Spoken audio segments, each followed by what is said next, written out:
Buenas noches a todos, queridos hermanos. De nuevo nos encontramos un día más para seguir, como bien decía Sebas, pues profundizando un poquito, en el libro de Marcos, que siempre quedan muchas cosas en el tintero y además a mí me da la impresión cuando lo leo que no llegamos a comprender todo lo que se quiso decir, pero bueno, por lo menos lo intentamos, ¿vale? Y esta noche vamos a ver dos secciones, como más o menos por el tiempo que nos marcamos, ¿eh?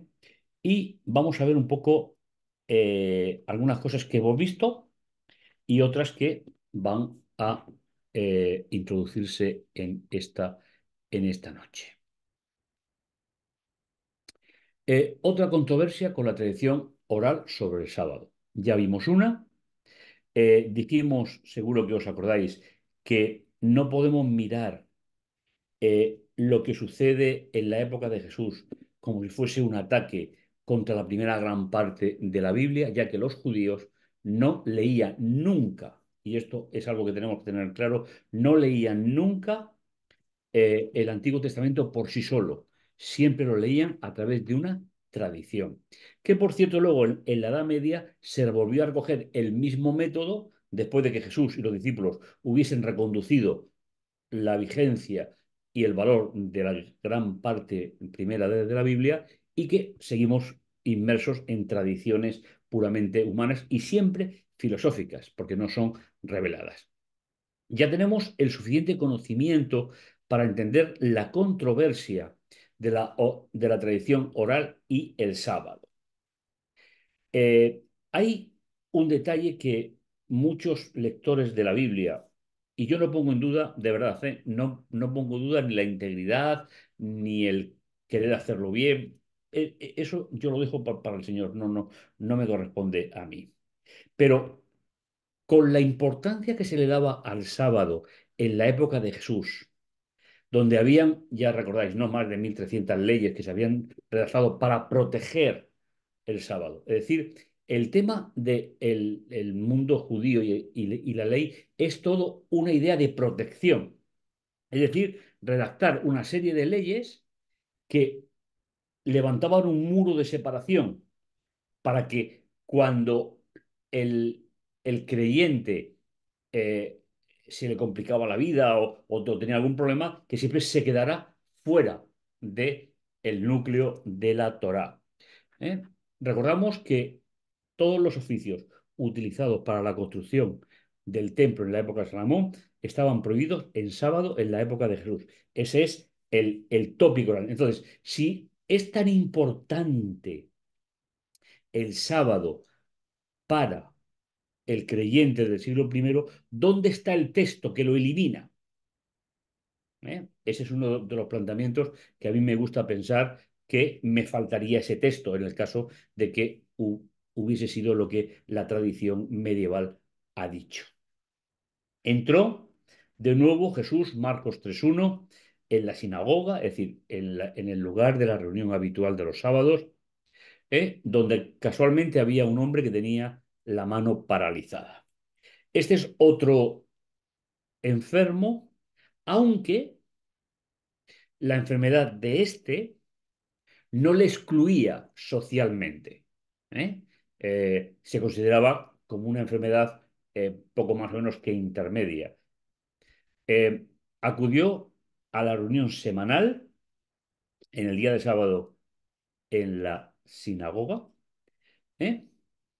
Y estaban al acecho. Y aquí tenemos algunos detalles muy interesantes con respecto a algunos términos que nos van a permitir que veamos un poquito más el sentido original.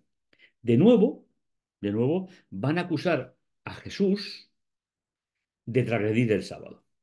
Pero repito, no es el sábado bíblico, es el sábado de la tradición oral. Según la concepción de la época, acecho significa literalmente vigilar atentamente, utilizando un término para la vigilancia de los delincuentes en el lenguaje de entonces. Fijaos cómo se le cataloga a Jesús. Es decir, estaban al acecho, el término es correcto, pero se queda corto, no hace todo espectro posible dentro del sentido original del término. Significa cómo se vigilaba desde las instituciones dirigentes del país a los delincuentes. Ese es el concepto que se va a aplicar a Jesús en Marcos capítulo 3 versículo 2. El versículo no dice que Jesús estuviese en observación por todo el mundo, sino por aquellos que lo consideraban los protectores de la sociedad. Esos eran los que estaban vigilándolo como si fuese un delincuente.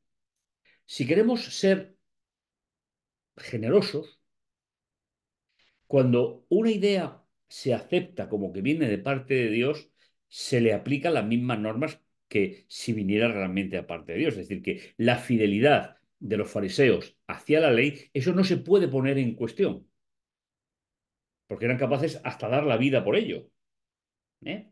El tema es que se han ido reformulando leyes y leyes y leyes para proteger el núcleo principal que es la Torá escrita, los 5 primeros libros de la Biblia, y los que se consideraban como los protectores de la sociedad, ¿eh?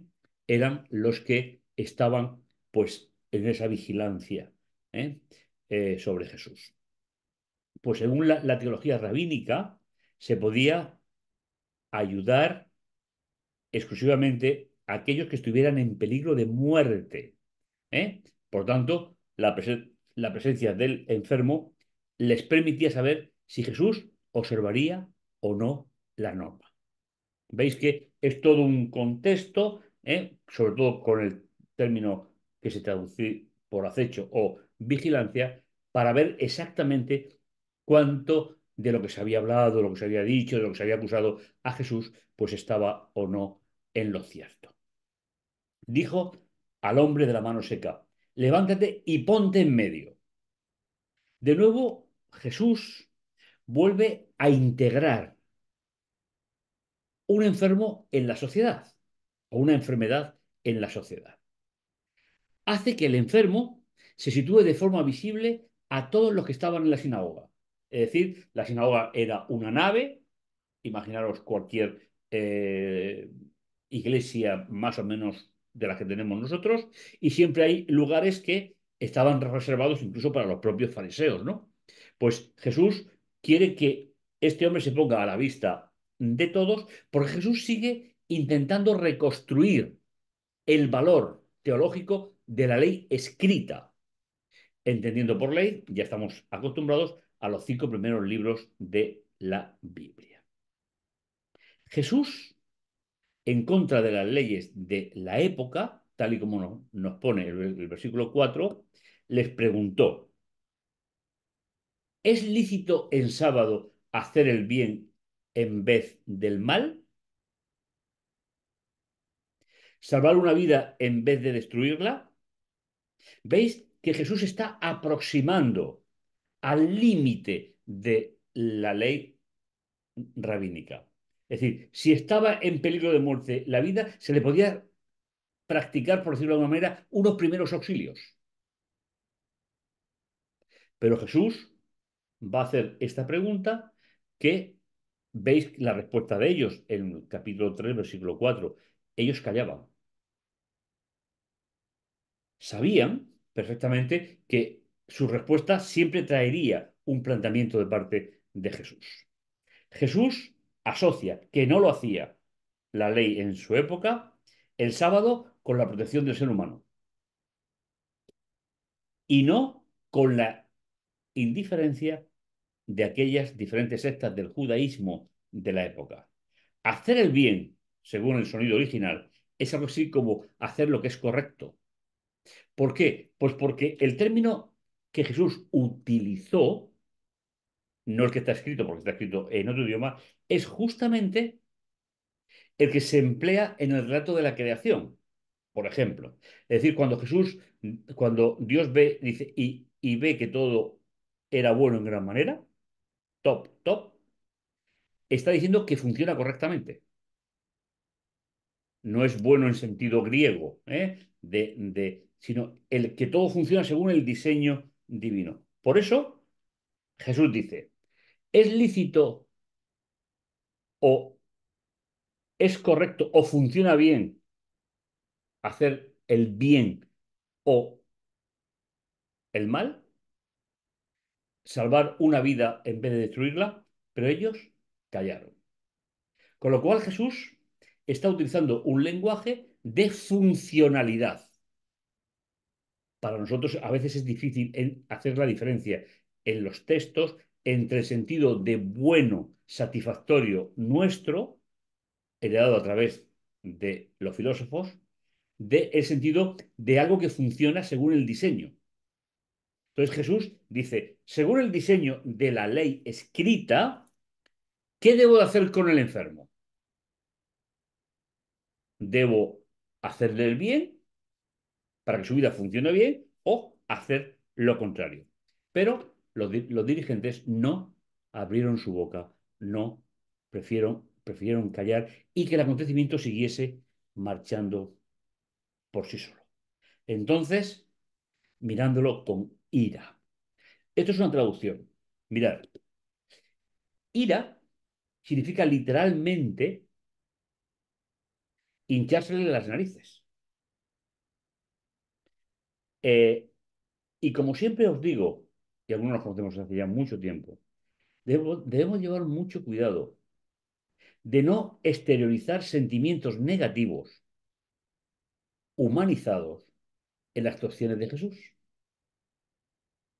Desde luego, yo personalmente no lo entendería como ira en el sentido de un sentimiento negativo, sino como dejarlos que sigan con sus argumentos.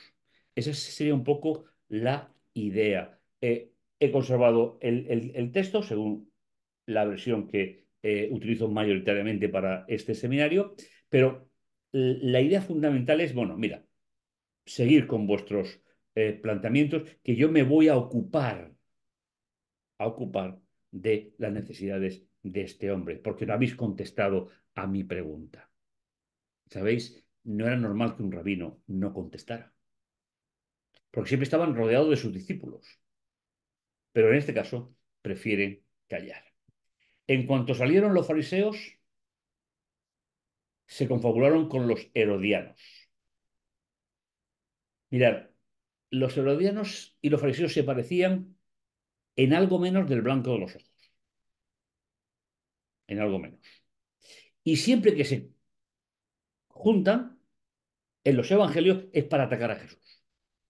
¿Quiénes eran los herodianos? Fijaos, los herodianos era una dinastía política que gobernaba parte de Judea y de Galilea durante los tiempos de Jesús y en los años anteriores y posteriores a su vida. La dinastía fue fundada por Herodes el Grande, el rey que gobernó Judea desde aproximadamente el año 37 a.C. hasta el año 4 a.C., que se cree que es el año más o menos que nació Jesús. Sus descendientes continuaron desempeñando roles de liderazgo en la región desde su muerte. Es decir, los herodianos, el propio nombre lo dice, seguidores de Herodes, eran diametralmente enemigos de los fariseos, porque los fariseos lo que querían era echar el poder político diseñado por el emperador de Palestina. Pero, al igual que pasa con los saduceos y con alguna otra de las castas o sectas del judaísmo que vamos a ir viendo a lo largo de la lectura, veréis que se suelen juntar como objetivo. Y para que se puedan juntar un grupo de fariseos y herodianos, tiene que haber un motivo en común, que no estorbe las grandes diferencias que tenían entre ellos, os lo podéis imaginar, los que pretendían que hubiese más presencia del emperador en Palestina y los que pretendían que salieran. Sin embargo, se juntan. Los herodianos eran partidarios de la dinastía de Herodes y con cierto sentido representaban los intereses de Roma en la región. Eran políticamente astutos y buscaban mantener el favor de Roma para conservar su poder y su posición. Y aunque no tenían un linaje real judío, aunque no pertenecían a la tribu de Judá, gobernaban con el permiso y el apoyo de Roma. En el contexto de los relatos bíblicos sobre Jesús, los herodianos son mencionados en varias ocasiones, a menudo en conexión con los fariseos, como en el Evangelio de Mateo, sobre todo. Normal, el Evangelio más judío de todo, donde se menciona que los fariseos conspiraron con los herodianos para atrapar a Jesús en sus palabras. Sería un poco la idea. Su intención era destruirlo, ¿eh? Con sus argumentos, eliminarlo, literalmente destruirlo. Eh, lo que no sabemos muy bien, porque la palabra es muy ambigua, es si se referían a una destrucción personal o física o su prestigio. El término, como no lleva ningún modificante, puede significar las dos cosas. Tal vez las dos a la vez, posiblemente. Es decir, si desprestigiaban su labor como maestro, como rabino, y sus discípulos le abandonaban, no tendrían ninguna posición social.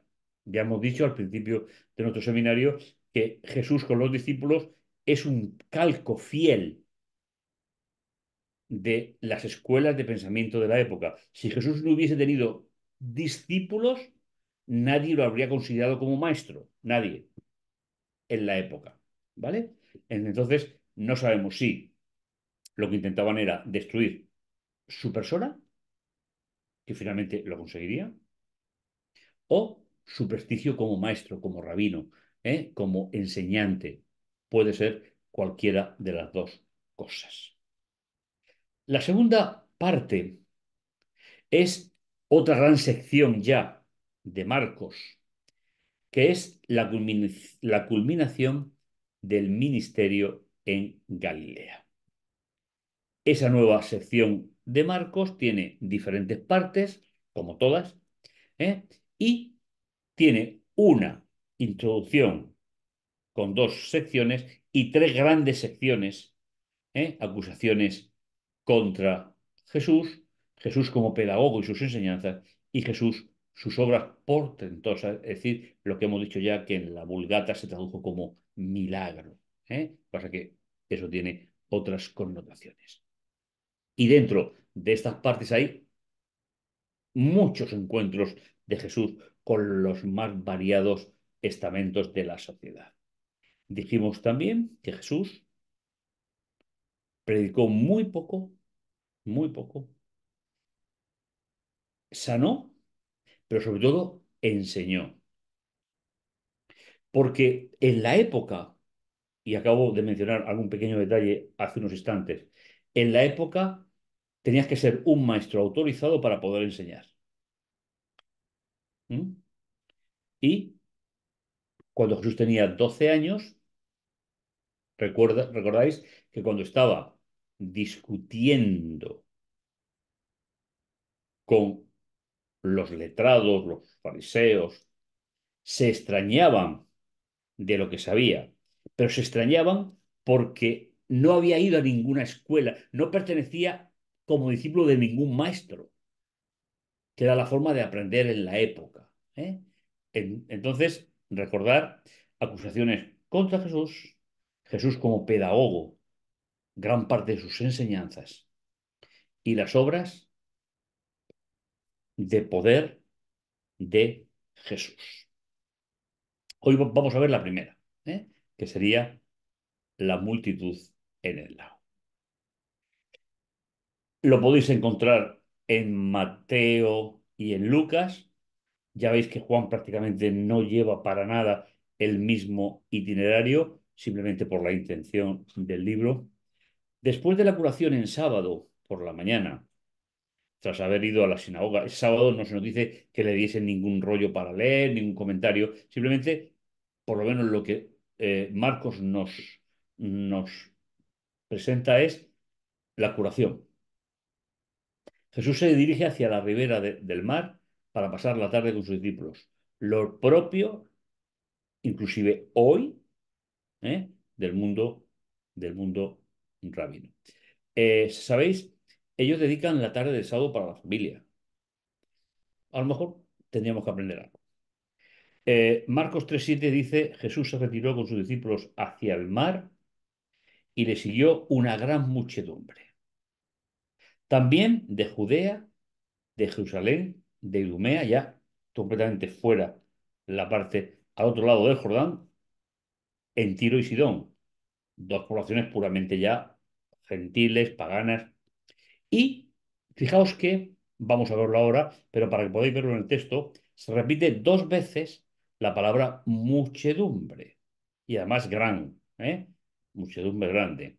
Con lo cual, parece que el texto quiere dar la intención, que es lo que vamos a ver ahora, de que se está haciendo una diferencia entre los autóctonos de la zona, que son los de Galilea, y el resto. ¿Eh?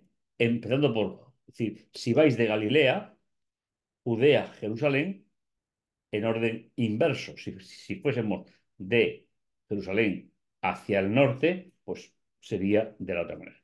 De Idumea, lo que no se hace en esta parte es citar a Samaria o Samaría. Aquí no se menciona. Le pillaba de paso, pero no, no está. Y, como decía, hay una segunda muchedumbre que se refiere a esta parte de aquí. Y esta muchedumbre se refiere a los de Galilea. Con lo cual, el texto, por la forma que tiene construcción, la gramatical que tiene, nos da a entender que se estaban haciendo diferencia entre estas dos multitudes. El término refugiarse es un verbo utilizado en griego para evitar una situación de peligro. Tal vez Jesús debe retirarse para no precipitar que se le quiera proclamar algún tipo de privilegio social, como proclamarle como Mesías antes de tiempo. Recordad que estamos al principio de su ministerio, estamos al principio de el año 27 todavía. El escritor busca discernir entre los dos colectivos. ¿eh? La reiteración del término multitud permite percibir la intención de esas dos realidades y resulta evidente que Marcos aspira a destacar, sobre todo, la extensión del conocimiento y renombre que precedía a Jesús. No tanto su mesianismo, que todavía no entra en este contexto, sino que era un hombre de sabiduría. Nicodemo lo reconoció así, José de Arimatea lo reconoció así. ¿eh? Y finalmente, el mesianismo va a venir en el momento que Jesús lo cree oportuno después de haber hecho una gran labor en favor de los demás. Entonces, a causa de la multitud, dijo a sus discípulos que le prepararon una pequeña barca para que no lo aplastaran. Jesús expresa un deseo de adentrarse en el mar como un intento de hacer una barrera natural entre las dos multitudes, él y sus discípulos. El texto indica que Jesús tenía acceso por medio que fuere a una pequeña embarcación de pesca de bajura. Finalmente es el término que se encuentra, son las embarcaciones que pescan prácticamente en la costa, ¿no? En la costa. El término que se traduce en esta versión por aplastar, el texto dice que Jesús estaba siendo estrujado, oprimido. Solo Marcos hace este comentario. Los otros evangelios no comentan esta idea. Antes os he dicho que tenéis los otros evangelios que están marcando esa complementariedad. El versículo 10 presenta una multitud en continuo movimiento hacia Jesús. Es decir, presenta por los verbos de movimiento, presenta que se van desplazando detrás de Jesús, que están siguiendo las huellas de Jesús, y que desean tocarlo. Este es una idea que ya ha aparecido anteriormente y que aparecerá muchísimo en Marcos.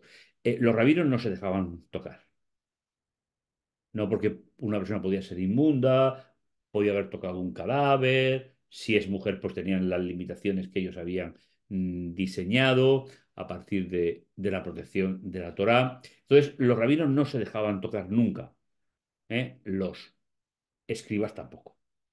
Pero sin embargo, la gente vio en Jesús una aproximación que no era la habitual en la época. ¿eh? Por eso, repito, una multitud en continuo movimiento hacia Jesús y se agolpaban sobre él. Y los dos últimos versículos de la noche, dice, los espíritus inmundos, al verle, se arrodillaban a sus pies y gritaban, tú eres el Hijo de Dios. Si recordáis, una escena parecida pasó anteriormente, pero no le reconocieron. ¿Eh? Ahora aquí sí. Fijaos, la frase dice literalmente que cuando los espíritus sin relación con Dios o que no se sometían a Dios, se arrojaron a sus pies. Es decir, el texto está dando un movimiento brusco. No es que se deslizaran, sino que se arrojaron a sus pies. Y esta frase, arrojarse a los pies, es una frase muy, muy, muy hebrea. Lo que se toca con los pies, lo que se pisa, se convierte en propiedad.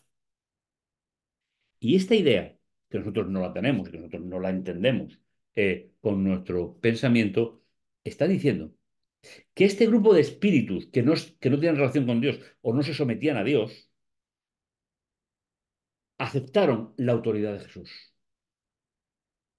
Por eso no hay una fricción, no hay un enfrentamiento como en otras ocasiones cuando le dice échanos al mar, no nos mates, prefiero en otros contextos. Simplemente lo reconocieron y se pusieron a modo de servidumbre a los pies de Jesús. Si recordáis, cuando el acontecimiento de la muerte de Esteban, el texto nos dice que pusieron las ropas de Esteban a los pies de Saulo. Ese es el concepto semita. Es decir, al poner la ropa a los pies de Saulo, Saulo fue el que ordenó la muerte de Esteban. Pues aquí es la misma idea, la misma frase, ese concepto tan hebreo de pisar. Y si me permitís un poco, viene de Génesis 3:15, cuando se promete, enemistad pondré, ¿eh? Cuando él te pise,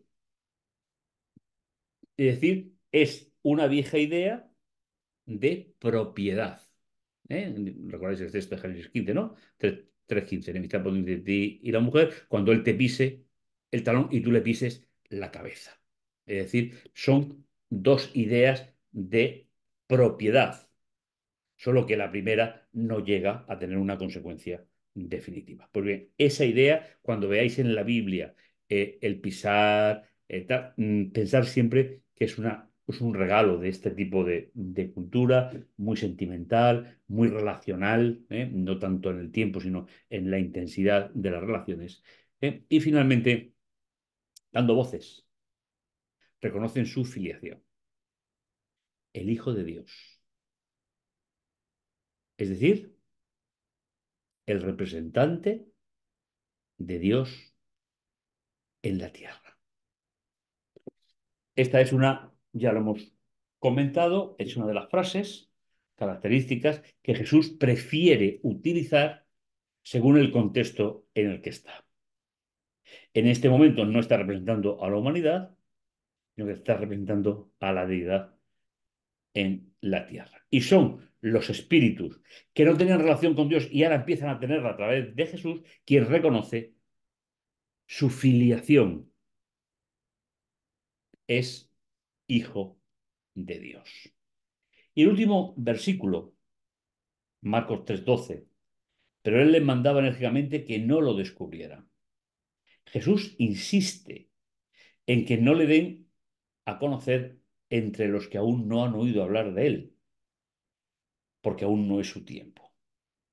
Marcos, como decíamos, sí que resalta la sabiduría con la cual Jesús predica en la sinagoga o comenta los hechos en la sinagoga o cómo trata a los enfermos o cómo interpreta la Torá escrita sin la Torá oral. Para esta parte del Evangelio, Jesús es un maestro. Pero finalmente habrá que esperar a más adelante en el libro para que aparezca la idea mesiánica, ¿eh? Para no confundir una cosa con la otra. Guardad silencio sobre la naturaleza mesiánica de Jesús. Hemos visto, ¿eh? En esta gran parte de Marcos, hemos visto las multitudes en el lago, ¿eh? Y así iremos desarrollando todas las partes de esta. ¿Cómo podemos resumir el tema de hoy? Jesús, al terminar la sección anterior, ¿eh? Jesús eh, decide salir hacia el mar, una zona más neutra, menos habitada, ¿eh? Allí vivían y trabajaban los artesanos de la mar, ¿eh? Supongo que estaría llena de redes, reparación de redes, es decir, lo que es justamente un puerto mediterráneo, ¿vale? Le seguían de diferentes partes, desde una zona puramente pagana como Tiro y Sidón, hasta Galilea, el lugar de donde Jesús era, aunque había nacido, como sabéis, por el edicto del emperador, había nacido en Belén. Y a partir de ahí se desarrolla la escena, vuelve a intervenir para restablecer a una persona en el contexto social y establece una relación con unos espíritus que no tienen relación con Dios, que terminan echándose a sus pies y reconociendo que es el Hijo de Dios. Marcos sigue con su mensaje escueto, de presentación, da muy pocos detalles, pero que son realmente muy valiosos para entender al Jesús que describe el Evangelio de Marcos. Espero y confío en que siga siendo una buena oportunidad para nosotros, para conocer también a ese Jesús con patente romana, que es la que está presentando Marcos en su Evangelio. Que el Señor nos ayude y nos haga comprender mejor este precioso Evangelio.